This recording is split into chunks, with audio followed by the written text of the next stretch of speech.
बिहारी लाल यादव सबके गोड़ छुके गोड़ लगतानी। अपना देश में अजीब सिस्टम हो गई बात के डेट में। DJ Rahul rock Jamalpur Azamgarh.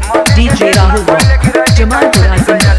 DJ Rahul rock Jamalpur Azamgarh. DJ Rahul rock Jamalpur Azamgarh.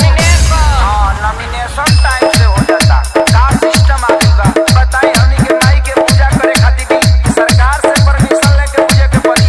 अब बताई कि खिसियाई कि ना खिसियाई करे व्यास देवी की पंडाल खस लागे दे तो खिसियाई ना होई हे कंफ्यूज माई देख गई दर्शन मोतिया बमराइल जे बैठल प्रशासन कभी मैया जिंदाबाद DJ Rahul rock Jamalpur Azamgarh. DJ Rahul rock Jamalpur Azamgarh. DJ Rahul rock Jamalpur Azamgarh. DJ Rahul rock Jamalpur Azamgarh. DJ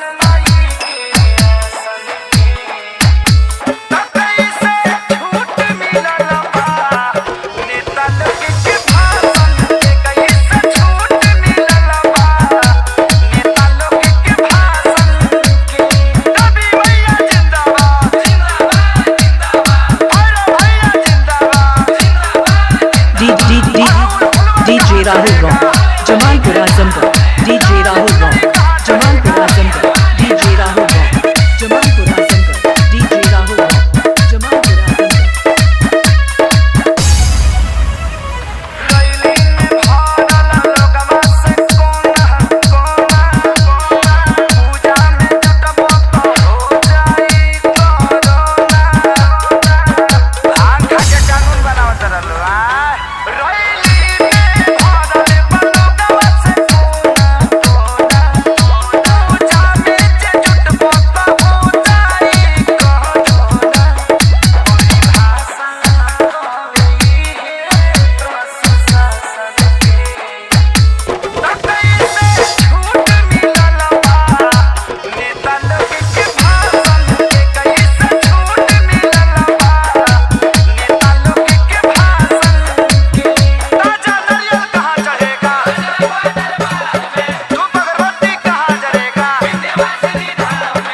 DJ Rahul rock Jamalpur Azamgarh. DJ Rahul rock Jamalpur Azamgarh.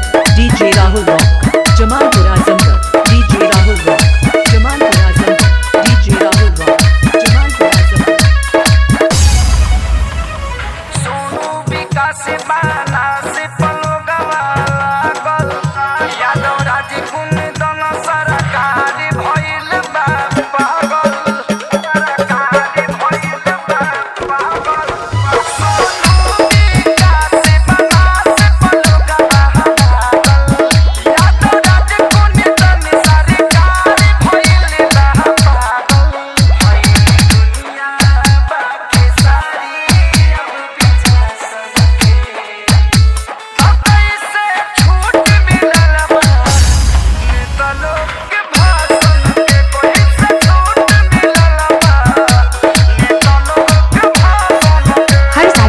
साल भी नवरात्रि के पावन पर्व पर हार्दिक शुभ